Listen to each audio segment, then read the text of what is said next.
कोई भी ऐसा उत्तर नहीं है जो हमारे शास्त्रीय ग्रंथों में ना हो। ऐसे टाइम पे एक इंसान जब एक डिप्रेशन एंजाइटी से गुजर रहा होता है तो सबसे अच्छी प्रैक्टिस क्या है? बस अपने आप को सुने। जीवन की कोई भी व्यवस्था या कोई भी संबंध आपको रियल जॉय नहीं दे सकता है। तो मिल सकता है तो केवल खुद से। हमारे ग्रंथ, हमारे वेद कैसे हेल्प करते हैं? आज गीता खूब गाई जा रही है, लेकिन बात बैठ नहीं रही क्योंकि अर्जुन गायब। ग्रंथों की जितनी बातें हैं ये उसी समय तक केवल बातें हैं जब तक आपकी यात्रा वहां तक नहीं हो रही। तो ये जो विवाह, ये क्यों जरूरी है? पहली बात, आपका प्रेम विकसित हो, वो जो चार्म है उसको आप ठीक से रिहर्सल कर रहे हैं। ये जो जनरेशन है ये एक चीज में पूरी तरह फंसी हुई है, वासना। आज की जनरेशन में कैरेक्टर नहीं, और ये कारण ये जो छोड़ के जा रहे हैं, कोई डिप्रेशन में हो रहा है, इसके मूल में आप पहुंचेंगे तो वासना के अलावा आपको कुछ नजर नहीं आने वाला। प्रेमानंद महाराज जी के साथ आपका समय कैसा बीता? कुछ बातें उनकी बताइए। यहाँ पर मैं निशब्द हो जाता हूँ। नमस्कार वॉरियर्स, स्वागत है आपका हमारे चैनल पर दोबारा। पिछले हफ्ते हमारा कुछ लीक से हटके एक पॉडकास्ट था, जिसके बाद मुझे काफ़ी सारे मैसेजेस और डीएम्स आए कि सर कुछ क्वेश्चंस हैं मेंटल हेल्थ को लेकर।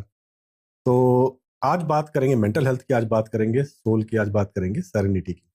और आज जिन गेस्ट को हम लेके आए हैं ना, 10 साल की उम्र में इन्होंने अपनी स्पिरिचुअल जर्नी स्टार्ट कर दी थी। ग्रंथों को पढ़ना, उनको समझना और गुरुओं के साथ घूमना, भारत की संस्कृति को एक्सप्लोर करना, ये उनका शौक है। मैं जिनकी बात कर रहा हूँ वो एक स्पिरिचुअल थिंकर भी हैं, वो कथावाचक भी हैं और वो एक मोटिवेशनल स्पीकर भी हैं। लेकिन मोटिवेशनल स्पीकर हमारे देश में ना कई बार ये समझ लिया जाता है कि कोट पैंट पहन कर एक बंदा स्टेज पे खड़ा होगा, वो चिल्ला चिल्ला के बातें कर रहा होगा और आपको बता रहा होगा ये पूरी दुनिया खराब है, तुम अच्छे हो। और एक स्पिरिचुअल गुरु जब मोटिवेशनल स्पीकर बनता है ना, तो वो ये बताता है कि ये दुनिया बहुत खूबसूरत है, पूरी दुनिया तुम्हारे साथ है और तुम अच्छे हो तो दुनिया भी अच्छी है। इसी सब पे बात करने के लिए हमारे साथ अतुल कृष्णा जी हमारे साथ हैं। नमस्कार गुरु जी। राधे राधे। राधे राधे। और जैसा मैंने कहा कि आजकल की दुनिया जेंजी है ना, ये मोटिवेशन स्पीकर समझती है सिर्फ उनको जो कोट पैंट पहन के स्टेज पे खड़े हैं और चिल्ला चिल्ला के कुछ बातें कह रहे हैं और लोगों को लगता है और लोग तालियां बजा जाते हैं। लेकिन मेरे हिसाब से हमारे देश में जितनी मोटिवेशनल बातें एक स्पिरिचुअल गुरु करता है, एक स्पिरिचुअल थिंकर करता है, वैसी बातें, क्योंकि वो बात करता है वो जो आपको आपकी जड़ से आपकी शुद्धि करते हैं, आपके मन की। ना कि एक सिचुएशन में फंसे हुए इंसान को सिर्फ उस सिचुएशन से निकालते हैं, बल्कि पूरी जिंदगी की एक सीख देते हैं। तो इन्हीं सब पे आपके विचार जानना चाहिए। वाह, बहुत बहुत धन्यवाद, आपने आमंत्रित किया मुझे। आप सही कह रहे हैं, कोट पैंट वालों का भी विरोध नहीं है, वो इंस्टेंट रिलीफ देते हैं। लेकिन यदि हमें एक ऐसा स्थायी उत्तर चाहिए होता है, वो जड़ से ही प्राप्त हो सकता है। बिल्कुल। और जीवन के हर एक डीप पहलू पर हमारे जो ऋषि रहे हैं वो ठीक से सर्च करके उसको डिकोड कर चुके हैं, और ऐसे ही भरे हुए हैं हमारे ग्रंथ। और उन्हीं ग्रंथों से, उन्हीं फिलॉसफीज को उठा करके एक स्पिरिचुअल गुरु कह रहे होते हैं। और वो भी प्रभावशाली तब होता है जब वो उनके अनुभवों से गुजरा हुआ होता है। ग्रंथों में सारी फिलॉसफी भरी हुई है, कोई भी ऐसा उत्तर नहीं है जो हमारे शास्त्रीय ग्रंथों में ना हो। लेकिन वो चरितार्थ तभी हो सकता है जब बोलने वाले के अनुभवों में भी वो गुजरा हो, उसके व्यवहार से वो प्रकट हो रहा हो। नहीं तो जैसे आप किताब पढ़ के रख देते हैं, वैसे किसी को सुन करके रख देते हैं। बिल्कुल। वो है यहाँ से सुनना, यहाँ से निकालना, ये हो जाता है उसी समय जब वह बातें व्यवहार से न उतरी हुई हों। इसलिए मंच बहुत हैं, माइक पर चिल्लाए बहुत लोग जा रहे हैं, लेकिन उतर नहीं रही है, क्योंकि बोलने वाले के व्यवहार से नहीं उतर रही। बिल्कुल। व्यवहार से उतरे तो तुरंत चोट करती। और अगर ऐसे में बात की जाए कि एक इंसान जब ना मेंटल हेल्थ इशू से गुजर रहा होता है, तो हम बात कर रहे थे एक बार थोड़ी देर पहले भी, तो शुरू से पहले, कि जवाब तो इंसान के अंदर ही है। और जैसे हम बात कर रहे थे कि हमारे देश की जो प्रारंभिक शिक्षा जो हमें घर से मिलती है, वो वेद और ग्रंथों वाली शिक्षा होती है। हर घर में रामायण चलती है, हर घर में दादी माँ जो है वो शाम के टाइम पे प्रवचन भी सुन रही होती है। तो हमें कुछ शिक्षाएं तो पहले से पता है, और इसी शायद उसी का एक कह लो के प्रभाव है कि हर इंसान जानता है कि सॉल्यूशन क्या है। लेकिन जब एक सिचुएशन में फंसता है तो उस टाइम उसका ना माइंड सोचना बंद कर देता है सॉल्यूशन के बारे में। तो ऐसे टाइम पे एक इंसान जब एक डिप्रेशन एंजाइटी से गुजर रहा होता है तो सबसे अच्छी प्रैक्टिस क्या है ताकि वो अपने आप को सुन पाए?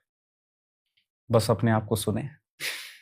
कैसे? लेकिन क्योंकि उस टाइम नहीं आज सुन का पा रहा व्यक्ति अपने अकेलेपन से, स्वयं से न मिलने के कारण वो इतना भयभीत है।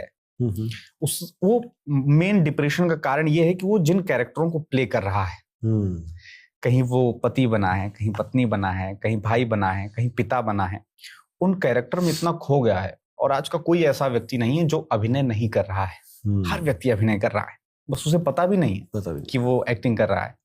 और वो इतना मसरूफ हो गया है उस एक्ट को प्ले करने में कि उसके द्वारा उस व्यवहार से जो सुख दुख की अपेक्षाएं होती हैं, जब वो मिलती हैं तो उसी से एंजाइटी डिप्रेशन में है। लेकिन उसे अगर ठीक से, क्योंकि आप जब ये बात बहुत अच्छा आपने कहा कि जो भी प्राप्त हो सकता है जिससे आपको जॉय, आनंद या डिप्रेशन से मुक्त हो सकते हैं, वो बाहर घटित नहीं हो सकता, वो आपके अंदर ही हो सकता है। तो अंदर कौन है? अंदर आप ही बैठे हुए हैं। आपसे आपका जो कनेक्शन था वो टूट चुका है। रियल में आप कौन थे, उससे मुक्त होकर सारे कैरेक्टरों में आप फंस चुके हैं, इसलिए एंजाइटी में हैं। और जब उससे मुक्त होकर जब आप अपने से मिलते हैं, स्वयं से मिलते हैं, तो आप देखते हैं कि मैं केवल कैरेक्टर प्ले कर रहा हूं। और जब कैरेक्टर प्ले कर रहा हूं तो चाहे गोली लगे, चाहे बम फूटे तो उससे मेरा क्या लेना देना है। बिल्कुल। तो इनर यात्रा बहुत आवश्यक है। और आप सोचिए कि 10 सेकंड कभी कभार हम मिलते भी हैं अपने आप से।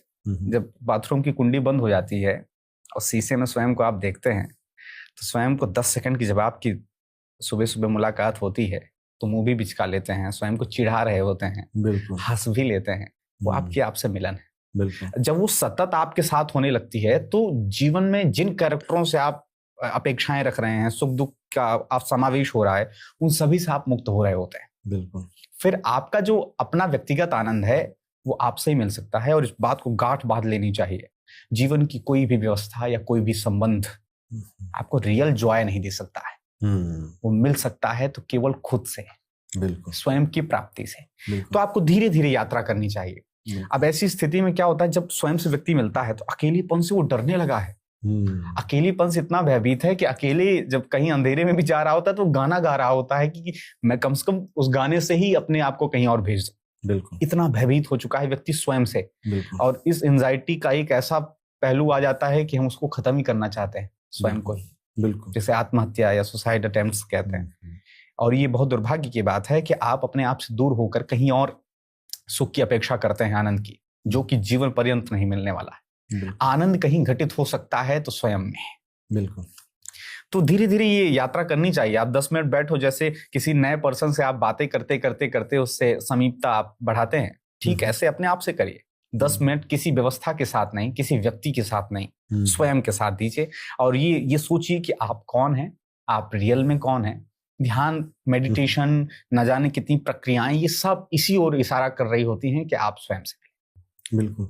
और आपने बीच में एक बात कही कि जब हम अंधेरे से गुजर रहे होते हैं तो गाना गाते हैं, उस डर को या उस माहौल से निकलने के लिए। माहौल नहीं, अपने आप से ही डर रहे होते हैं, क्योंकि अकेलापन हम स्वीकार ही नहीं कर पा रहे हैं। बिल्कुल।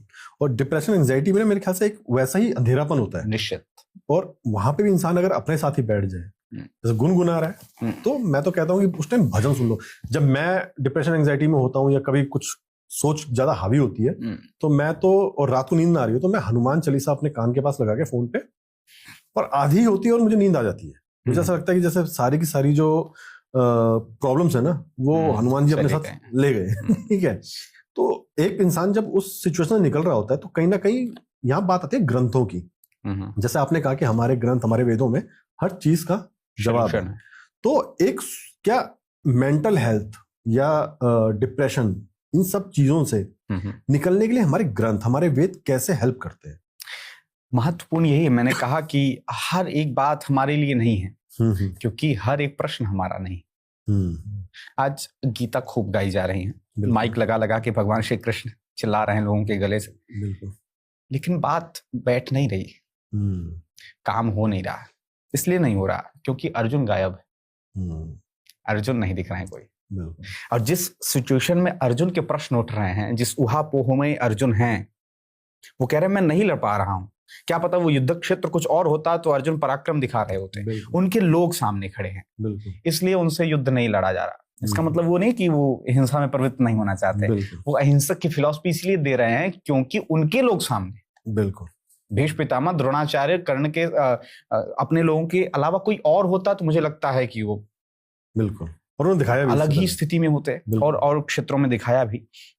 हम किस सिचुएशन में हैं और हमारे उस सिचुएशन में जिस मौलिक प्रश्न का जन्म हो रहा है उसका उत्तर कहाँ है, यदि वहां तक पहुंच रहे हैं आप तो सोल्यूशन मिल सकता है। अब प्रॉब्लम्स ये है कि हमारे जो ग्रंथ हैं वो इतने विशाल हैं, इतने बड़े हैं कि वहां तक उस प्रश्न को ढूंढना भी बहुत बड़ा टास्क हो जाता है। बिल्कुल। ऐसी स्थिति में महत्वपूर्ण यही है कि आप इनर यात्रा, जो मैंने पहली बात कही, वहीं पर आप बाहर जो भी प्राप्त करते हैं वो मात्र सूचनाएं हैं, चाहे वो ग्रंथ ही क्यों ना हो। बिल्कुल। वो आपको मात्र सहयोगी तत्व के रूप में ही मिल सकते हैं। बाकी आपको पूरी तरह रिलीफ चाहिए तो आपके अंदर ही है, जो विशुद्ध, जिसे ज्ञान कह सकते हैं। ज्ञान बाहर मिल ही नहीं सकता है, ज्ञान आपके अंदर ही घटित हो सकता है। प्राप्त करने वाली चीज ज्ञान नहीं है, घटित होने वाली चीज ज्ञान है, जो आपके अंदर घटित होता है। ये जब तक डिकोड नहीं करते हैं हम अपने जीवन के सारे चक्रों को, तब तक कोई भी उत्तर हमारे लिए कारगर साबित नहीं हो सकता है। मैं चिल्ला चिल्ला के, आप विचार करिए, जिसके यहाँ मृत्यु हो जाए किसी की, अपने की, पड़ोसी आकर ज्ञान ही दे रहा होता है। बिल्कुल। कोई बात नहीं, जो आया है उसे जाना है, बड़ी बड़ी बातें कर रहा होता है। क्या उस समय उस पर ये बातें लागू हो रही होती हैं? स्वीकार कर पा रहा होता है? नहीं। बात तो वही उसको समझानी है ना जो बोल रहा है। बिल्कुल। लेकिन घुसेगी नहीं, क्योंकि वो उसकी खोज नहीं है उस उत्तर की। जब वो निकलेगा खोज में, तब जब वो प्राप्त करेगा वही बात प्राप्त करेगा, लेकिन उसकी यात्रा के द्वारा वो प्राप्त करेगा, तभी उसे समझ आने वाली है। इसलिए यदि किसी भी उत्तर तक हमें पहुंचना है तो वो हमारी व्यक्तिगत यात्रा से ही संभव हो सकती है। बिल्कुल। हमारी जितनी बातें हैं, ग्रंथों की जितनी बातें हैं, ये उसी समय तक केवल बातें हैं जब तक आपकी यात्रा वहां तक नहीं हो रही है। बिल्कुल। दूसरा आपको नहीं कर सकता ये इन्फ्लुएंस, आपको स्वयं होना पड़ेगा। हाँ, सहयोगी तत्व में सब कुछ हो सकता है, लेकिन आपकी यात्रा व्यक्तिगत नहीं होगी तो आप किसी भी उत्तर तक नहीं पहुंच सकते। बिल्कुल। और आजकल जितने भी लड़के लड़कियां, आजकल की जो जेनजी है, वो जब हमें कनेक्ट करती है तो उनके 90% केसेस तो आपके भी पास जितने भी लोग आते होंगे कि भाई प्रॉब्लम में फंसे हुए, वो आपको पता ही होगा आजकल वो रिलेशनशिप वाले इश्यूज सबसे ज्यादा चलते हैं कि कोई छोड़ गया, छोड़ गई, उस चक्कर में वो फंसे हुए हैं। और जो अभी आपने बात कही ना कि किसी के अगर घर पे मृत्यु हो गई तो सामने वाला सिर्फ जाके समझा सकता है, तो वहीं से मैं एक बात निकालता हूँ कि वो लोग ना मरने के लिए तैयार हो जाते हैं कि कोई छोड़ गया तो, सुसाइडल थॉट्स और ये सब। तो उन्हें एक चीज समझनी चाहिए कि आपके जीवन में जो सबसे ज्यादा जो आपकी फिक्र करते हैं, जो आपको सबसे ज्यादा प्यार करते हैं, वो आपके पेरेंट्स होते हैं, आपके माता पिता होते हैं। एक समय आता है शायद वो भी चले जाते हैं, दुखद है, लेकिन ये सच्चाई है जीवन की। और इस पॉडकास्ट के माध्यम से, इस पॉडकास्ट से जस्ट 10 मिनट पहले मुझे भी एक न्यूज मिली। मेरा एक दोस्त है, मेरा बेस्ट फ्रेंड है क्षितिज, उसके पिताजी नहीं रहे, उनको श्रद्धांजलि। लेकिन जो मैं बात कह रहा हूं कि आपके पेरेंट्स भी एक दिन चले जाते हैं, उसके बाद भी आप जीते हैं। मेरे ख्याल से उससे बड़ा लॉस एक इंसान की जिंदगी में नहीं होता, हो नहीं सकता। उसके बाद भी आप खड़े होते हैं, जीते हैं और आगे बढ़ते हैं। और आप उन लोगों के लिए जिन्होंने आपकी फिक्र नहीं करी, आपको छोड़ के चले गए, आपको धोखा दिया, आप उनके लिए मरने को तैयार हो जाते हैं। तो क्या इंसान को समझना नहीं चाहिए कि यार जीवन जो है किसी के लिए रुकना नहीं चाहिए? नहीं, रुक भी नहीं सकते, रुक भी नहीं सकता। जो लोग ये मरने जीने की बात कर रहे हैं, ये मर जी पाते भी नहीं हैं। आप ये समझिए कि कोई हमें छोड़कर जा रहा है तो मात्र हमारी अपेक्षाओं को छोड़कर जा रहा है जो हमने उससे की हैं। बिल्कुल। और एक जैसे मूड में आप 24 घंटे नहीं रह सकते। बड़े से बड़ा अपना छोड़कर चला जाए, 13 दिन तक आप ये सोचो कि 24 घंटे तक आप केवल सैड वाले मूड में ही रहो, यह संभव नहीं हो पाता है। 13 दिन का इंतजार कर रहे होते हैं लोग कि मैं मुस्कुरा दूं, और कहीं अवसर मिलता है तो मुस्कुराते भी नजर आते हैं। बिल्कुल। वो बड़े बड़े अपने, देखिए हमारा मन ही किसी को स्वीकार कर रहा होता है। जब किसी की मृत्यु होती है तो उस व्यक्ति की मृत्यु हम नहीं जानते हैं तो हमें कोई फर्क नहीं है। बिल्कुल। उसकी जो भूमिका हमारे जीवन के मन में तैयार हुई है, उस भूमिका की मृत्यु होती है, व्यक्ति की नहीं होती। बिल्कुल। अब उसके लिए हम रो रहे होते हैं। यदि उसको शांत कर दिया जाए तो ये भी खत्म हो जाता है। बिल्कुल। इसलिए मन को समझाने के लिए ये सारी प्रक्रिया, अब किसी की मृत्यु हो गई है, आप देखते हैं कि हाथ पटक पटक के उसके शरीर पर लोग रो रहे होते हैं, लोग फोन कर रहे होते हैं कि आ जाओ, अंतिम बार देख लो। जो जो उस शरीर से जुड़ा है, उस शरीर के द्वारा जिस जिस की स्मृति सबके मन में है, उन सबको आमंत्रित किया जाता है, आइए अंतिम अवसर है, उसको देख लीजिए। और मन ये स्वीकार कर ले कि ये अब नहीं रहे। आपने कभी सोचा कि छाती पर क्यों पीट पीट कर रो रहे हैं लोग? क्यों? पता बार बार इसलिए पीट रहे हैं कि उनका मन मान जाए कि अब ये नहीं है। ये सारी प्रक्रिया जो आप 13 दिन तक देख रहे हैं, ये केवल एक बात के लिए है कि हमारा मन मान जाए। आंखों से जलते हुए देखना, उसके शरीर को पीटना, वो भी इतनी जोर जोर से पीटना कि पूरा मन स्वीकार कर ले अब ये नहीं उठने वाला है।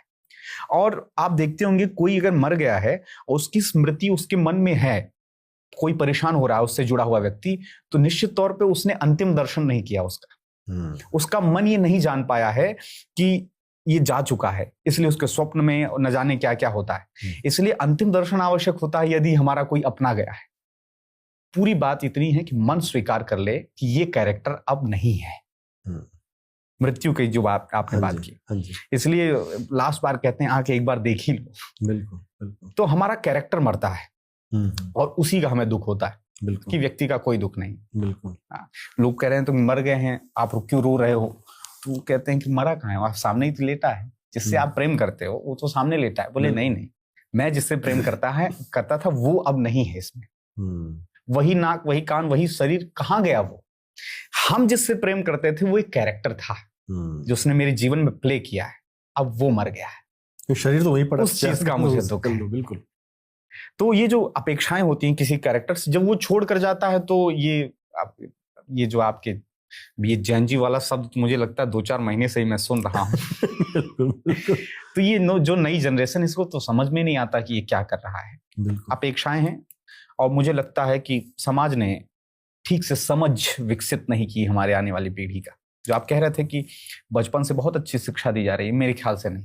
हाँ, अब नहीं। हमारे टाइम की अगर मैं बात करूं, जब मोबाइल नहीं थे एक्चुअल में, अगर मैं जड़ पे जाऊं तो यहाँ जड़ मोबाइल है। क्योंकि आजकल तो बच्चा थोड़ा सा रोने लग जाए तो उसको मोबाइल पकड़ा दिया जाता है, खाना खिलाते टाइम भी मोबाइल हाथ में पकड़ा दिया जाता है, तो खाना भी आपके शरीर को क्या ही लगेगा। तो ये जो मोबाइल वाली जनरेशन आई पिछले 15-20 सालों में, उसको ये नहीं पता है कि सिचुएशन को हैंडल कैसे करना है। हमारे टाइम पे तो शायद हम भी अगर मान लो सिचुएशन में फंसते हैं तो सॉल्यूशन ढूंढते हैं कि यार इसका सॉल्यूशन क्या होगा। मैं अपना एग्जांपल दूं, जब लास्ट ईयर मैं था एंजाइटीज में, डिप्रेशन में, तो हम एनएलपी की हेल्प के लिए गए। तो हमें था कि हमें जरूरत है इस चीज की, उसका फायदा भी हुआ। लेकिन कई लोग नहीं निकल पाते, ये सोच ही नहीं पाते, और फिर उसका चाहे वो मर्डर कर रहे हैं, चाहे खुद को खत्म कर रहे हैं, वो ये सब किस्से भी हमें सुनने को मिलते हैं। ये दमन का परिणाम है पूरा। मैं इसलिए समाज को दोषी मानता हूं, क्योंकि आपके प्राकृतिक ये जो जनरेशन है, ये एक चीज में पूरी तरह फंसी हुई है, वासना। और ये कारण ये जो छोड़ के जा रहे हैं, कोई डिप्रेशन में हो रहा है, इसके मूल में आप पहुंचेंगे तो वासना के अलावा आपको कुछ नजर नहीं आने वाला। बिल्कुल। तो आपके जो सहज प्राकृतिक गुणधर्म है वो है आहार, निद्रा, भय और मैथुन। बिल्कुल। ये 4 ही आपके प्राकृतिक गुणधर्म हैं। इनको खत्म कर सकते हैं आप? इनको खत्म नहीं किया जा सकता, इनको संतुलित किया जा सकता है। तो जब आपका जन्म होता है तो ये 3 चीजें तुरंत मिलती हैं, इंस्टेंट। आहार, निद्रा और भय। बिल्कुल। ये 3 चीजें तुरंत मिलती हैं, और विशुद्ध आप प्राकृतिक होते हैं उस समय। बिल्कुल। आपको नहीं पता है कि मुझे कब खाना है, कब मुझे शौच के लिए जाना है।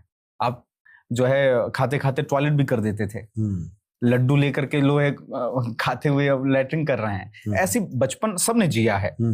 तो माता पिता और समाज मिल करके आपको इन तीनों को साधने के लिए समझ पैदा करने की प्रक्रिया में जुट जाते हैं। बिल्कुल। आपको सिखाया जाता है कि कब सोना है, कितना सोना है, विद्यार्थी को कितना सोना चाहिए, सुबह कितने बजे उठना है, चाहे जब नहीं खाना है, ब्रेकफास्ट, लंच, डिनर, सारी चीजें संतुलित कर रहे हैं कि नहीं कर रहे हैं, कब खाना है, कितना खाना है, कैसे खाना है, इसकी समझ आपको मर्यादित बनाती है, सो कॉल्ड डिसिप्लिन बनाती है ना। अब कोई एक गिलास जल से डर रहा है तो पागल है ना। जल, पानी डरने की चीज है क्या? लेकिन समुद्र के किनारे और विशाल समुद्र को देखकर पानी डरने की चीज नहीं, आलिंगन करने के लिए दौड़े तो वहां भी वो पागल है। कितना डरना है, किससे डरना है, ये समझ आपको मर्यादित डिसिप्लिन बनाती है। बिल्कुल। तो ये 3 चीजें जो तुरंत आपको मिली, इसके प्रति सजगता आपकी आई, समझ विकसित आपने किया कि आग का उपयोग कैसे करना है, पानी का करना है, भोजन कैसा, आप एवोल्यूशन में आप आगे आगे आगे बढ़ रहे हैं। आप बहुत ज्यादा मांस आदि का भक्षण करने वाले को निषेध बताते हैं, स्वयं को आप वेजिटेरियन है तो आप ठीक मानते हैं, और आपसे ऊपर है वीगन आपको ठीक नहीं मानते, वो अपने आप को ठीक मान रहे होते हैं। तो धीरे धीरे आप एवोल्यूशन की प्रक्रिया में हैं, आप ठीक से समाज की दृष्टि में मर्यादित हैं। बिल्कुल। लेकिन जब आप 13-14 वर्ष के हुए, जब आपके हार्मोन्स चेंज हो रहे थे, उस समय प्रवेश होता है वासना, मैथुन का। बिल्कुल। खत्म करने वाली चीज है नहीं। मैं अब वासना मैथुन को उतना ही बुरा मानता हूं जितना आप रोटी दाल खाने को मानते हैं। भूख लगना बुरा है क्या? नहीं, लेकिन कैसे भी कहीं भी खाना बुरा हो जाता है। बिल्कुल।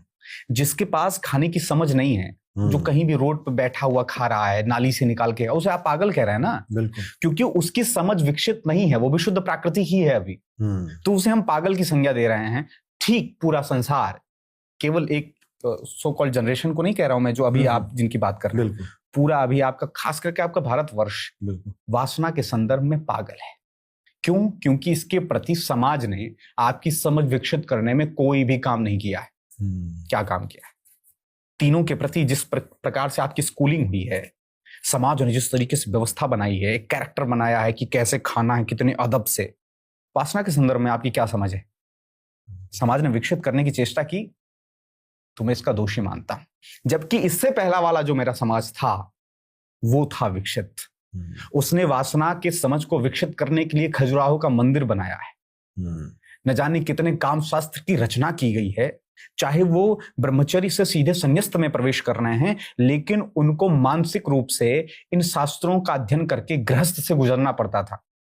श्री शंकराचार्य जब कुमारिल भट्ट के सामने बैठते हैं शास्त्रार्थ के लिए, तो यहीं आके अटक जाते हैं। फिर उनको उसको जाकर के ठीक से अनुसंधान करना पड़ता है, तब जाकर के वो ठीक से उसमें चरितार्थ होते हैं।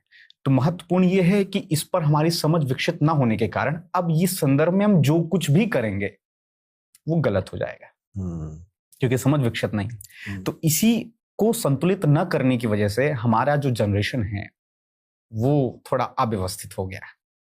पहले इसको ठीक से ढका गया है।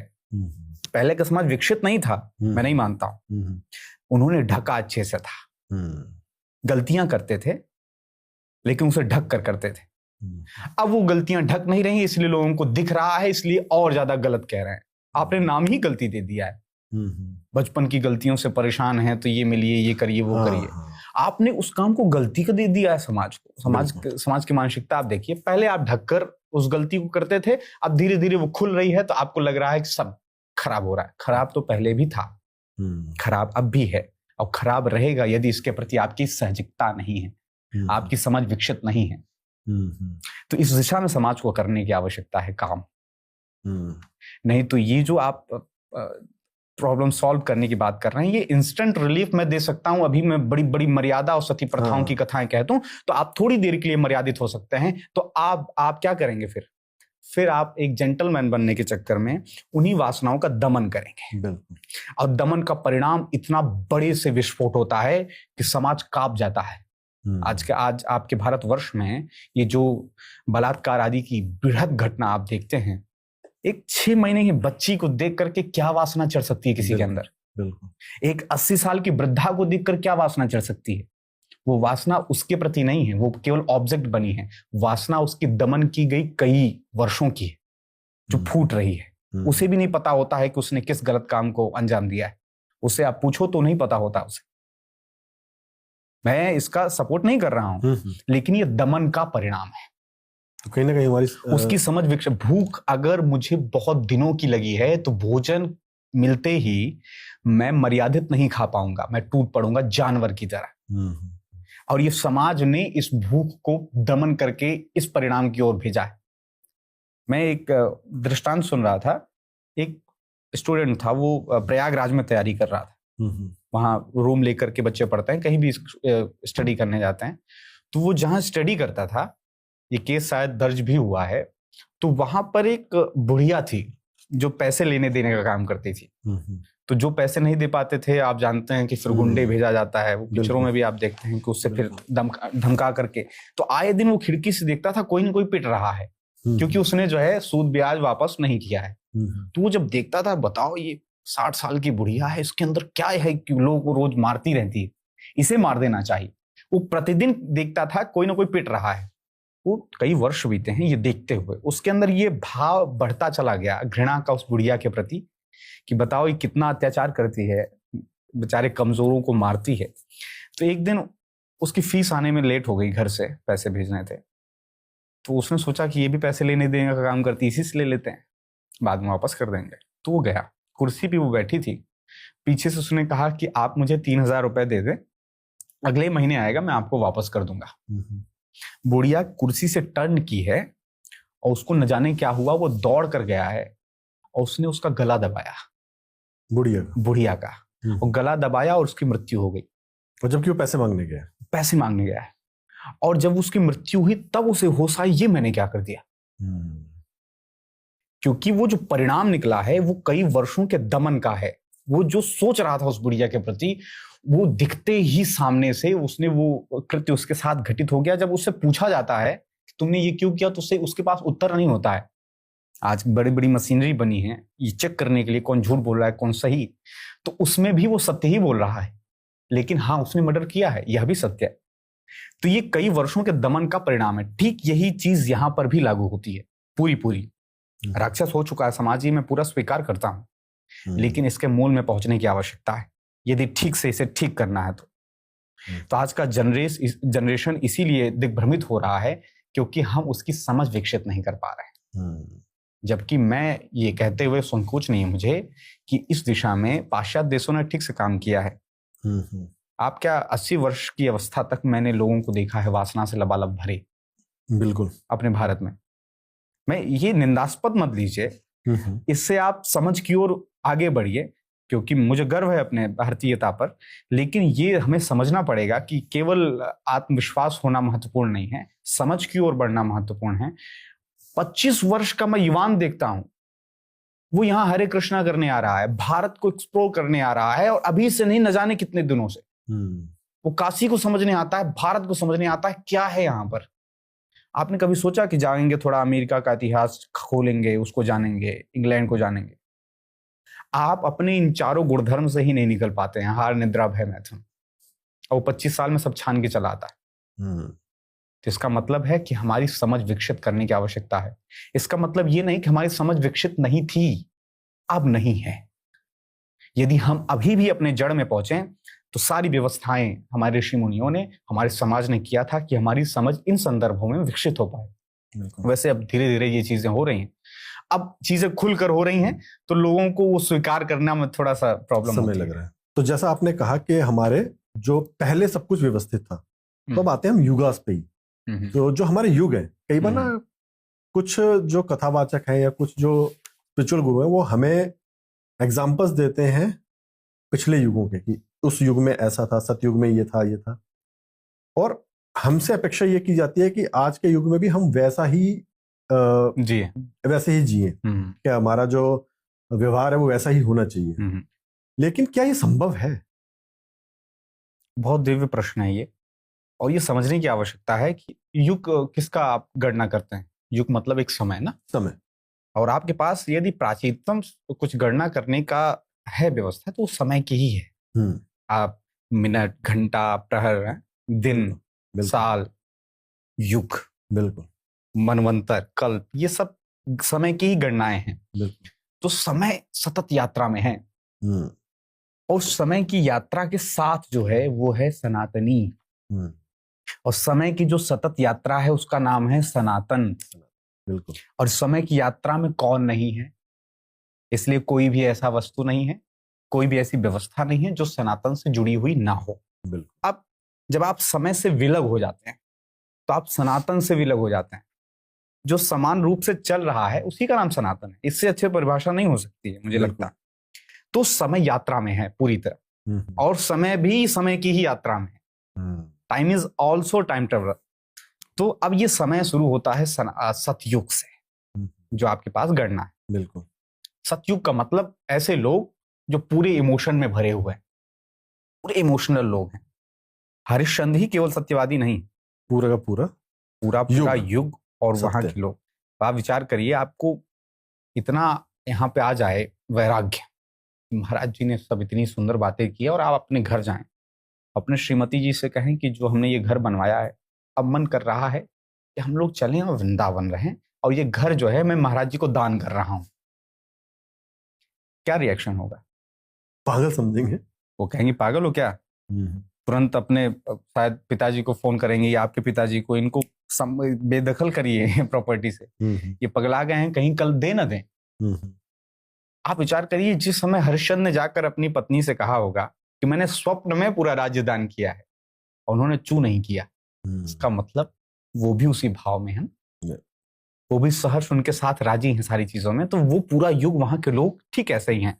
और यदि आपके अंदर पूरा पूरा इमोशन भरा हुआ है, तो आप परमात्मा के एकदम बगल में खड़े हैं। शर्त ही है भगवत प्राप्ति की, तो आप भाव में एकदम पूरे भरे रहें, इमोशंस आपके अंदर लबालब भरा हुआ हो, तभी आप परमात्मा के सत्य के करीब रह सकते हैं। बिल्कुल सत्यवादी है ना हरिश्चंद्र, सत्य मात्र परमात्मा ही हो सकते हैं, सत्य कोई बात नहीं है। सत्य मतलब परमात्मा, ईश्वर, आप जो भी कह लीजिए, प्राप्ति सत्य की ही करनी है। तो सब प्राप्त हैं, सब ब्रह्मबोधी हैं, भगवत प्राप्त सब हर व्यक्ति है वहां। इसलिए बहुत विशेष कोई भगवान को अवतार लेने की आवश्यकता नहीं पड़ती। आपके अंदर अगर इतनी भी बुद्धि घुसी है, थोड़ी सी भी, तो आप परमात्मा से दूर है जब तक बुद्धि है। लेकिन इसका मतलब ये नहीं कि बुद्धि का काम नहीं, लेकिन भगवत प्राप्ति के लिए जो शर्त है वो है इमोशंस की। फिर समय यात्रा करता है और पहुंचता है त्रेता युग में। यहाँ पे 3 हिस्सा इमोशन है, एक हिस्सा अब घुस चुकी है बुद्धि, जिसे इंटेलेक्चुअल कह सकते हैं। ये थोड़ी सी हुई, इसमें फिर आते हैं बुद्धि को लेकर के राक्षस या कुछ लोग जो जिनके अंदर ये बात है। तब भगवान राम बनकर आते हैं, और उनकी जितनी फिलॉसफी आप देख रहे हैं, क्योंकि लोग राम कथा तो सुन रहे हैं लेकिन राम कथन थोड़ा कम सुन रहे हैं। बिल्कुल, राम कथन से दूर, राम कथा तो सुन रहे हैं। और राम जी ने जो जो कहा है, अगर आप उसे सुनेंगे तो केवल आपके अंदर इमोशन की ही प्रतिष्ठा करने के लिए ये बात कह रहे हैं। मानहु एक भगत करे नाता, श्री शबरी जी को उपदेश दे रहे हैं। हर जगह वो जो एक हिस्सा बुद्धि घुसी है, उसमें भी वो इमोशन भर देना चाहते हैं, और जहां जहां भर रहे हैं वो भगवत प्राप्ति कर ले रहा है। फिर ठीक यात्रा आगे बढ़ती है, आती है द्वापर में। वहां आधा इमोशन व्यक्ति है, आधा इंटेलेक्चुअल है। और यहाँ पर घर घर में वो इंटेलेक्चुअल बुद्धि घुसी। पहले इमोशन थे तो भाई भाई का प्रेम देखो कितने शिखर पे, यहाँ जब बुद्धि आई तो घर घर में ही विरोध। तब भगवान श्री कृष्ण आते हैं और कहते हैं छोटा छोटा धर्म नहीं सिखा पाऊंगा, क्योंकि आधी बुद्धि आ चुकी है, इसलिए सर्वधर्मान परित्यज्य। केवल एक बात याद रखो, परम धर्म वो क्या है? मेरी प्राप्ति। जिस विधा से हो सके मेरी प्राप्ति की ओर आप आगे बढ़ो। आधी आधी आधी हो गई। फिर आते हैं अब कलयुग की ओर। कलयुग में आप 3 हिस्सा बुद्धि हो चुकी थी, एक हिस्से में है इमोशन। उस समय वो जो पीरियड था, उस समय आते हैं बुद्ध, कबीर, सूरदास, तुलसीदास, मीरा। ये एक हिस्सा है इमोशंस का। फिर वो थोड़ा करने की चेष्टा करते हैं, लेकिन फिर जब वो भी धीरे धीरे खत्म होने के लिए, जिस एज में हम हैं, यहाँ पे अब बुद्धि से ही सब कुछ ओतप्रोत हो चुका। अब आप जो भी करेंगे, करने की चेष्टा करेंगे, वो गलत ही होगा। बिल्कुल। तो अब क्या करें फिर, जब सब गलत ही होने वाला है? तो कुछ भी करेंगे गलत हो जाएगा। इसलिए यहाँ इस युग में आप ना तप कर सकते हैं, ना आप यज्ञ कर सकते हैं, ना बड़ी बड़ी वो जो कर्मकांड का आश्रय था वो आपसे संपादित नहीं होने वाला है, क्योंकि बुद्धि इतनी घुसी है, हर जगह बुद्धि लगेगी। तो आप क्या करें फिर, क्या करना चाहिए? तो बुद्ध कह के गए अब कुछ करने की आवश्यकता नहीं है। महावीर कह कर गए कि अब कुछ भी करने की आवश्यकता नहीं है, बस एक काम करो, होश में रहो। अब आपको होश में रहने की आवश्यकता है। होश चूका, गड्ढे में गए, खत्म मामला।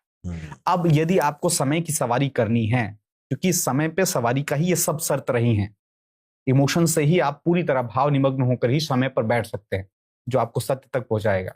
तो उसके लिए आपको होश में रहना बहुत आवश्यक है। होश चूकेगा तो मेट्रो चूक जाएंगे, होश चूकेगा तो गाड़ी चूक जाएगी, होश चूकेगा तो 1 सेकंड के अंदर आप निपट सकते हैं। पहले बैलगाड़ी से गिरते हैं तो क्या होता, घुटना फूटता। अब गिरेंगे तो, अब जो जितनी स्पीड में गाड़ियां हैं या जिस स्पीड में आप दौड़ रहे हैं, एक सेकंड के लिए अगर आप चूके तो बात खत्म हो।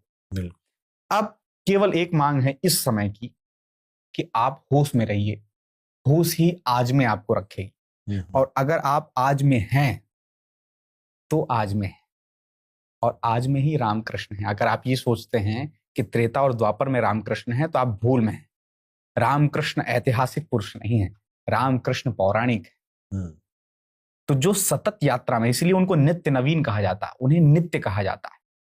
तो अगर आप आज में हैं तो आप राम के पास हैं, आज में हैं तो कृष्ण के पास हैं, क्योंकि वो अभी हैं, और जो अभी में हो जाता है वो उनको देख रहा होता है। सूरदास जी ने देखा है इसी कलयुग में, क्योंकि वो आज में थे।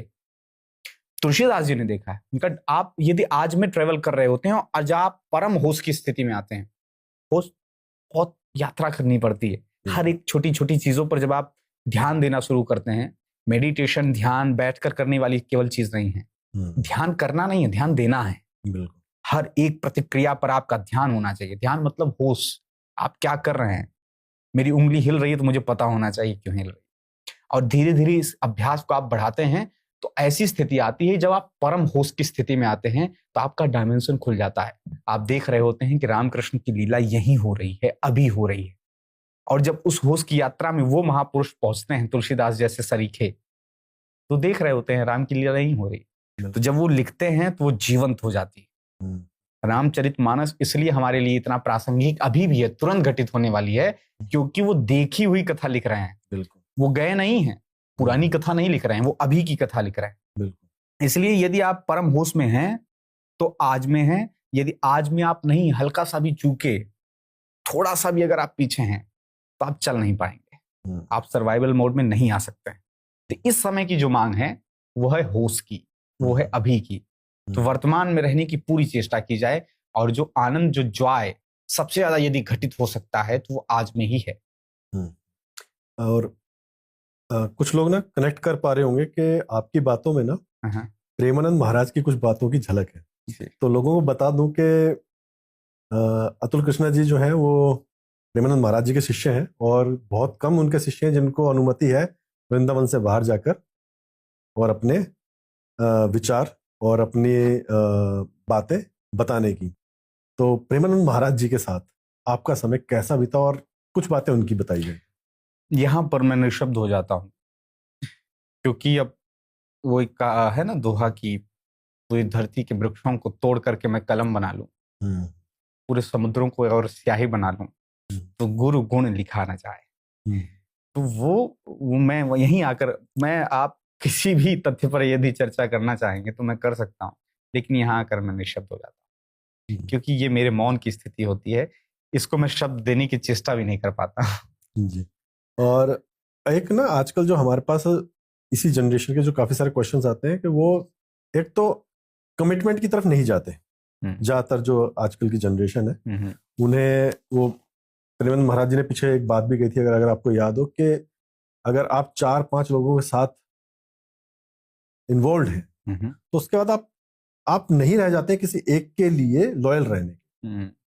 और वही बात आजकल की जनरेशन में भी आती है, वो ये हमसे कई बार पूछते हैं कि यार शादी करना जरूरी है क्या? तो ये जो विवाह, ये क्यों जरूरी है? सबसे पहले एक हमारी डिस्कशन चली तो आपने कहा क्यों, हमेशा क्यों में घुसो। तो विवाह करना क्यों जरूरी है, ये आजकल की जनरेशन को अगर पता लगे। आज की जनरेशन में क्रिएटिविटी है, जितनी क्रिएटिविटी आज के जनरेशन में है उतनी और जनरेशन में नहीं थी। लेकिन आज की जनरेशन में कैरेक्टर नहीं है, और सारी चीजें कैरेक्टर को ही विकसित करने के लिए होती हैं। बिल्कुल। ये मैं बहुत सरल शब्दों में, थोड़ा सा अगर आप ध्यान लगाएंगे तो आप, मुझे लगता है कि कोई भी ऐसा प्रश्न नहीं जिसका उत्तर इन बातों में ना मिल जाए आपको। सब कुछ यहीं पर लागू हो जाता है। सारा काम कैरेक्टर बनाने के लिए ही है, एक चरित्र निर्माण के लिए, क्योंकि चरित्र की मांग है इस संसार में। जिस संसार को भगवान ने बनाया है, वो अकेले थे, बोर हो रहे थे, तो उन्होंने कहा एको हम बहुश्याम, मैं अकेला हूं, बहुतों में परिणित हो जाऊं।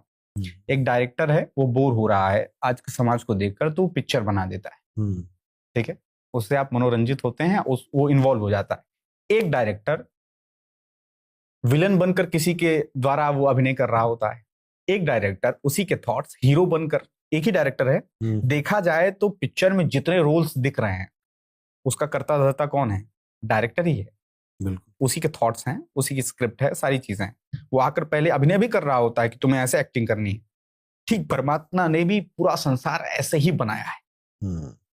आपको चुना, आपको उसने एक सुंदर सुंदर कैरेक्टर दे करके इस संसार में भेज दिया कि आपको ये वाला अभिनय करना है। और हम जितने लोग हैं सब अभिनय ही कर रहे हैं। कोई भी ऐसा नहीं है जो कैरेक्टर प्ले नहीं कर रहा। लेकिन वो उस कैरेक्टर को प्ले करने में इतना मसरूफ हो गया है कि वो भूल गया है कि रियलिटी में कौन है। इसलिए आप कैरेक्टर प्ले करने में चूक रहे हैं, है ना। अब कोई भी कैरेक्टर प्ले करने से पहले उसका रिहर्सल होता है। विवाह के जितने उत्तर मैंने सुने हैं वो ठीक ठीक विवाह के प्रयोजन को सिद्ध करने में खरे मेरी दृष्टि में नहीं उतर पा रहे होते हैं, क्योंकि उसका एक दूसरा तर्क उसे काट रहा होता है। मैंने जितने अभी तक सुने हैं, और मैं सारे तर्क काट भी सकता हूं क्योंकि मैंने बहुत डीप इस पर अनुसंधान किया। यदि आप ये कहते हैं कि बच्चे के लिए चाहिए, तो बहुत सारे ऐसे बच्चे महापुरुष की स्थिति में आए हैं जिनके पेरेंट्स का विवाह ही नहीं हुआ था।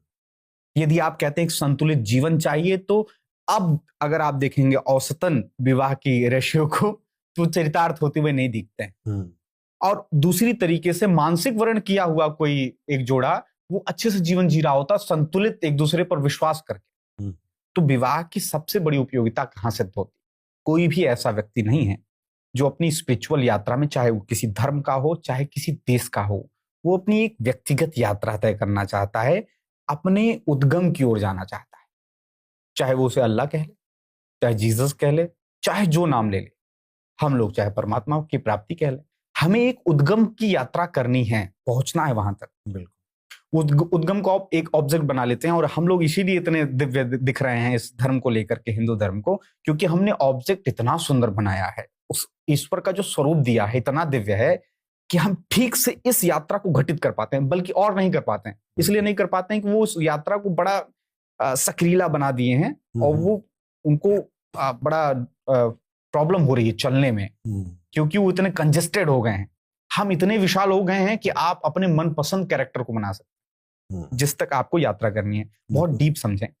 तो अब आप जब कोई प्ले कर रहे होते हैं, कोई कैरेक्टर, तो उसके प्रति आपको पहले रिहर्सल करना पड़ता है। ठीक है। रिहर्सल के बाद उस कैरेक्टर को आप प्ले कर पाते हैं, और आपका कैरेक्टर सबसे बड़ा जो प्ले करने का है वो आपका है और आपके परमात्मा का है, प्रेमी और प्रियतम का है। एकमात्र यदि संसार में पुरुष है तो परमात्मा है। हम सब जीव उनकी स्त्रियां हैं, और हमारा चार्म भगवान के लिए बढ़ना चाहिए। एक स्त्री का चार्म एक पुरुष के लिए जो होता है, वही चार्म जब परमात्मा के लिए हो जाए, तब आप भक्ति प्रारंभ करते हैं। बिल्कुल। वो चार्म कैसे पैदा होगा? उसके लिए आपको रिहर्सल करना पड़ेगा। बात समझ रहे हैं? तो रिहर्सल करने के लिए विवाह की व्यवस्था का निर्माण होता है। बिल्कुल। ठीक हमारे शास्त्रों में पति के लिए परमेश्वर की भूमिका में रखने की बात कही गई कि वो हार्ड मांस का पुतला नहीं, वो तुम्हारा भगवान है। अब पति के अंदर भी पत्नी के लिए ठीक यही भाव रखने की बात करनी चाहिए, क्योंकि पूरी तरह नहीं हो रही है लेकिन होनी चाहिए। एक दूसरे के प्रति भगवत तुल्य भाव रख करके उसकी सेवा, पूजा, शुश्रूषा करने की बात हमारे शास्त्रों में कही गई है कि किस तरीके से एक दूसरे के प्रति प्रेम को विकसित किया जा सकता है। विवाह का इतना दिव्य स्वरूप और किसी धर्म में नहीं। हमारे यहाँ सती परंपराएं, वो सती परंपराएं जो जलाई वाली नहीं, उसकी नहीं बात कर रहा हूं मैं, पता, वो सती परंपराएं जो अनन्य भाव से एक के प्रति इतनी निष्ठा की पूछो नहीं। इसलिए पूरी भूमिका बनाई जा रही है। जब विवाह हो रहा है तो पूरा घर उस लड़की के हृदय में ये बात बिठाने के लिए कि वो परमेश्वर है, उसको परमेश्वर की तरह पूजन किया जा रहा है। जैसे सारे देवताओं का पूजन होता है, ठीक विवाह के समय भी उस व्यक्ति का विष्णु वरेण्यम, विष्णु के समान उसका पूजन किया जाता है। देवता को अगर चरण धुलाया जा रहा है तो दूल्हे साहब का भी धुलाया जा रहा है। ये किसके लिए है? ये उसके लिए है जिसके साथ विवाह हो रहा है, उस पत्नी के लिए है। पत्नी के हृदय में यदि परमेश्वर की स्थापना हो गई उसके प्रति, तो ठीक उसी भाव से उसकी पूजा, उसके साथ व्यवहार ये करने की बात की जाती है। लेकिन एक हमारे जब हम भागवत अध्ययन कर रहे थे और जब वाचन भी करते हैं, तो रास में एक प्रसंग आता है जिस समय गोपियां कृष्ण के पास आती हैं और कृष्ण इसी प्रश्न को डिकोड कर रहे होते हैं। वो कह रहे थे तुम्हारा विवाह हो गया। अब विवाह के बाद वाला प्रोसेस मैं बता रहा हूँ, विवाह क्यों करना चाहिए। पहली बात, आपका प्रेम विकसित हो, वो जो चार्म है उसको आप ठीक से रिहर्सल कर रहे हैं। जो रिहर्सल चरितार्थ होना है भगवान के साथ, मीरा और कृष्ण का जब बात में परिणति आएगी, गोपी और शिव जी का और श्याम सुंदर का, वो आप रिहर्सल कर रहे हैं एक हार्ड मांस पुतली के साथ। उसके अंदर भगवत, जब पत्थर के अंदर भगवान देख रहे हैं, यहाँ तो चलता फिरता भगवान दिखना चाहिए ना। कितनी दिव्य व्यवस्था हमारे समाज ने की थी, समाज ने क्या, परमात्मा ने की थी। इतनी दिव्य स्क्रिप्टिंग की है इस मूवी की। अब भगवान श्री कृष्ण में गोपियां आती हैं तो कृष्ण कहते हैं तुम क्यों आई हो आधी रात को, तुम्हारा विवाह हुआ है, तुम्हारे बच्चे हैं, समाज क्या कहेगा तुमको कि आधी रात को किसी पुरुष के साथ आप हो। तो वहां पर गोपियां कहती हैं आपको कथा सुनाए। तो कृष्ण ने कहा हाँ सुनाओ। तो गोपियां कहती हैं एक पतिव्रता स्त्री थी, वो जब तक अपने पति की पूजा ना करे तब तक वो पानी तक नहीं पीती थी। और हमारे यहाँ यही कथाएं रही हैं, इसी से लोगों को विवाह की उच्चतम स्थिति में पहुंचाया गया है। लेकिन कब तक पति घर में रह सकता है। तो उसने कहा कि अब मुझे शहर जाना है कमाने के लिए। तो पत्नी ने कहा जब तक मैं पूजा नहीं करती तब तक पानी नहीं पीती तो मैं कैसे रहूंगी। तो उन्होंने एक फोटो खिंचाई और पत्नी को दे दिया और कहा जब तक मैं नहीं हूं तब तक फोटो की पूजा करो, जब मैं आ जाऊंगा तो मैं तो हूं ही। लोगों को यह क्लियर कर दे, उस टाइम अगर लोग कहीं कैमरा नहीं थे, उनका मतलब था चित्र बनवाना। चित्र बनवा दिया। तो चित्र दिया और प्रतिदिन वो चित्र की पूजा करती थी। और ऐसे दिन बीतते गए। एक वर्ष के बाद पति आया, उसी समय वो चित्र की भी पूजा कर रही थी। तो अब उन्होंने दस्तक दी, सुनती हो। तब उस पत्नी को क्या करना चाहिए, चित्र की पूजा करते रहना चाहिए कि पति के अगवानी करनी चाहिए। भाई जब असली का पति आ गया तो चित्र की पूजा क्यों करना है। बिल्कुल। तो जब आप उम्र के ऐसे चरम पर पहुंच जाएं प्रेम के, ये अब रिहर्सल बहुत दिव्य हो गया है। विवाह संपन्नता की स्थिति में तभी होता है जब जो चार्म पति के लिए था वही परमेश्वर के लिए परिणित हो जाए, रियल वाले। ये विवाह की परिणति है। रिहर्सल तभी ठीक माना जाएगा जब ठीक से रोल कर पाओगे आप ना। तो अब जब रियल का पति आप मुझे मिल गए हैं तो संसार वाले हार्ड मांस वाले फोटो की पूजा क्यों करनी। ये रिहर्सल की प्रक्रिया का नाम विवाह है। जो चार्म यदि पति के लिए पैदा हुआ है वो आप ठीक से फील कर सकते हैं, जो अपनी पत्नी के लिए फील करते हैं, ठीक वही फीलिंग चाहिए परमात्मा के लिए। अब वो बिना इस यात्रा के परमात्मा के लिए नहीं हो सकता है। सार तत्व तो होना चाहिए, उसी से आप कन्वर्ट करते हो। किसी भी चीज को कन्वर्सेशन करने के लिए वो कुछ माल तो होना चाहिए। तो यदि संसार से प्रेम ना हुआ तो भगवान से नहीं हो सकता। कोई बिरला बहादुर होगा जो गृहस्थ से बिना गुजरे परमात्मा से प्रेम कर ले।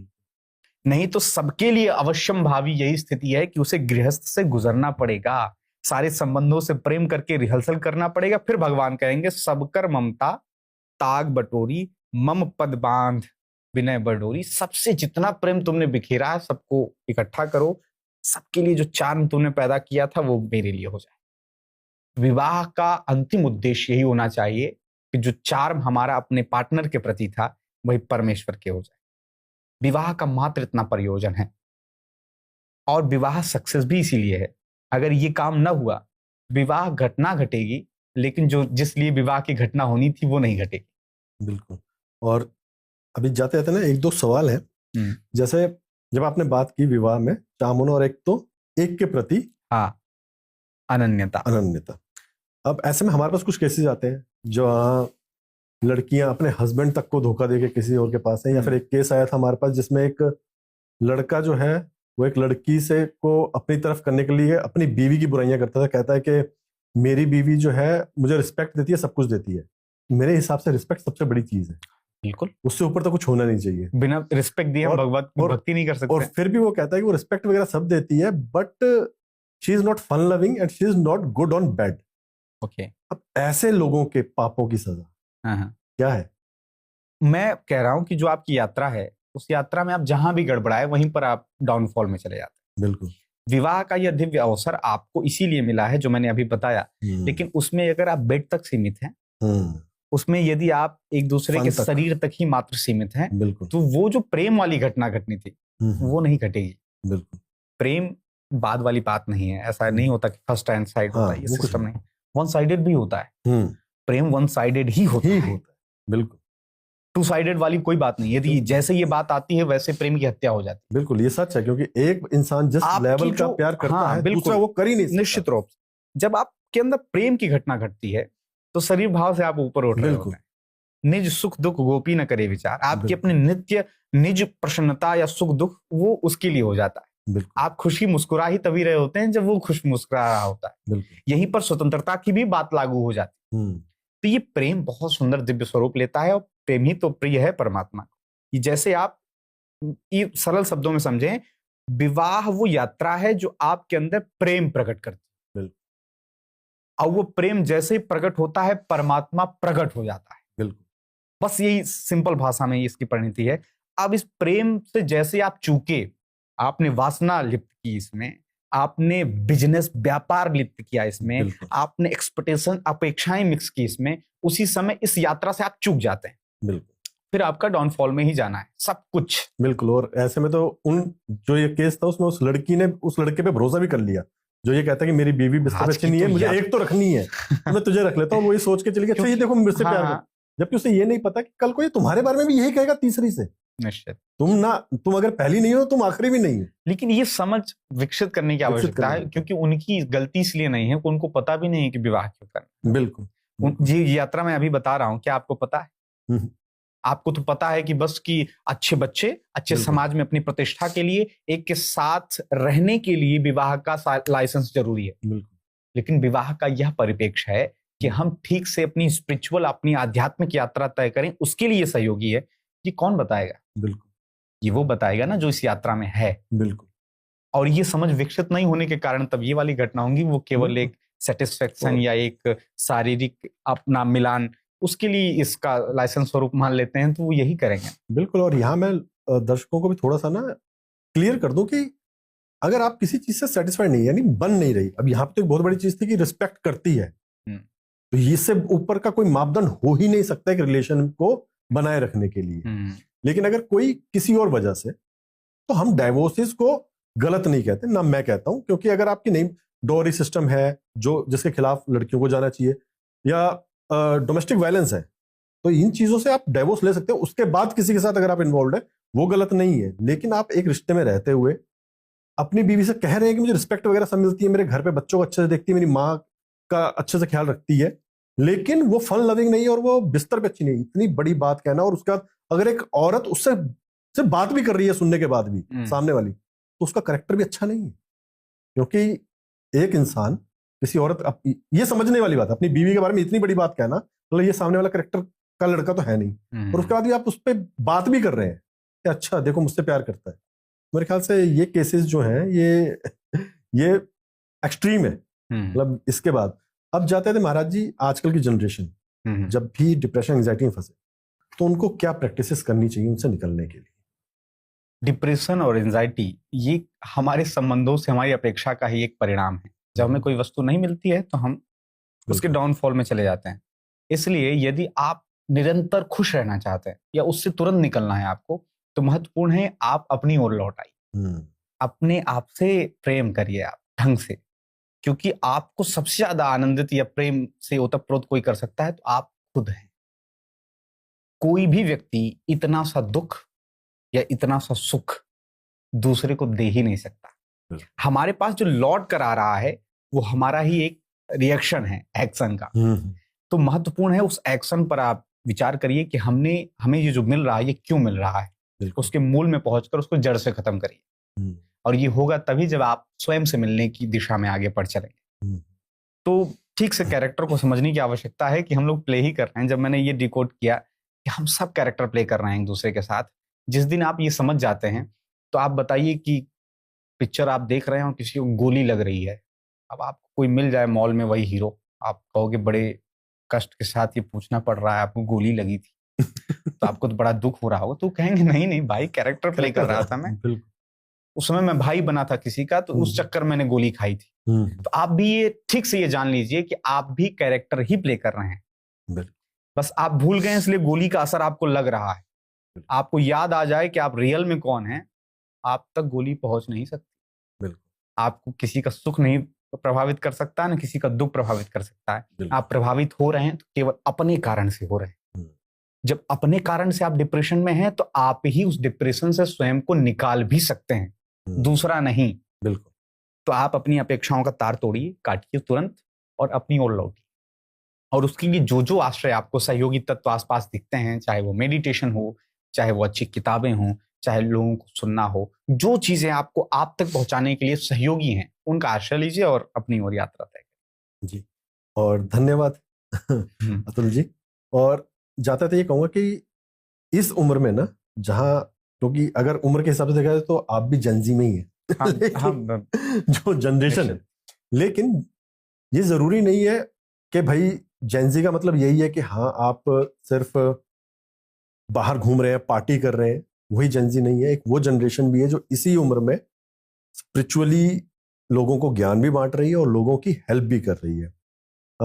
जाता तो एक चीज और कहूंगा कि सनातन की हम बात कर रहे थे शुरू से, हमारे सनातन में ना खुद भगवान उतरे, गॉड उतरे, और उन्होंने ये सिखाया कि ये जीवन कैसे जिया जाता है, राम के रूप में, कृष्ण के रूप में, बुद्ध के रूप में, और उन्होंने हमें ना अलग अलग युग में कैसे जिया जाए वो चीज हमें सिखाई।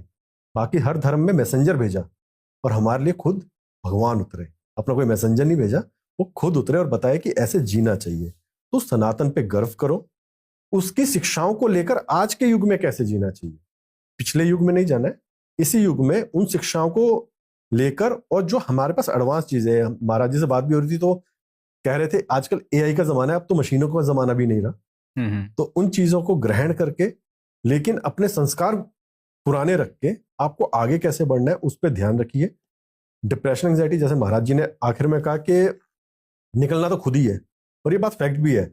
आप कितने बड़े साइकोलॉजिस्ट के पास चले जाओ, अगर आप माइंड में पुरानी ही बातें लेके बैठे रहोगे और ये डिसाइड कर लोगे नहीं मुझे उससे निकलना नहीं, तो कोई भी लेक्चर दे रहा हो आपके ऊपर कोई असर नहीं कर सकता। लास्ट में डिसाइड तो आपको ही करना है कि आपको उन चीजों से आगे कैसे बढ़ना है।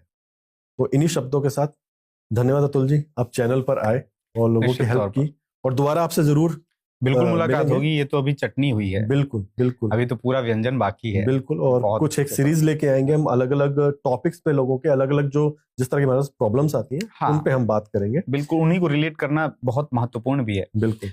मैसेंजर की जो बात आपने कही कि राम हमारे सनातन के लिए आए, कृष्ण आए, मैंने अभी आपसे जब मैं किसी एक रूपक दे रहा था कि डायरेक्टर ने ही सब कुछ, बिल्कुल, सारे कैरेक्टर बनाए हैं, और वो उस डायरेक्टर पहले आता है एक्टर को बताने कि तुम्हें कैसे एक्टिंग करनी है, वो खुद आए। तो उन्होंने जब सबकी स्क्रिप्टिंग बनाई, स्क्रिप्टिंग मतलब आपके धर्म, बिल्कुल, पिता का जो धर्म है वही उसका स्क्रिप्ट है ना, बिल्कुल, पुत्र का जो धर्म है वही स्क्रिप्ट है।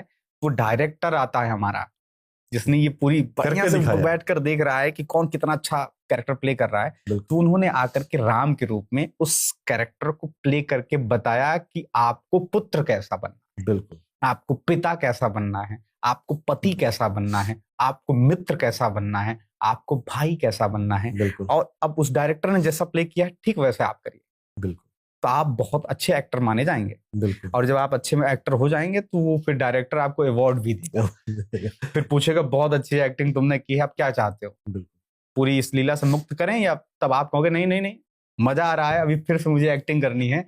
तब वो जब फिर से, क्योंकि वो जान गए हैं कि वो कौन है, तब वो सूरदास बनकर आते हैं।